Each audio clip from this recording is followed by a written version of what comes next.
Day 3 of Healing with Colors, Passion. Today, we rise from ashes. Pain breaks us, but from that darkness, we are reshaped. I begin in black, soot, shadows, silence. Then comes the fire, not to destroy, but to awaken.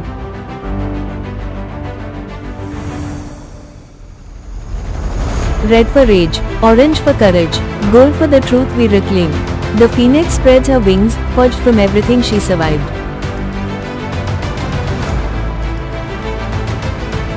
She rises, not perfectly, but powerfully. Not gently, but gloriously. Passion is the spark that says, I begin again.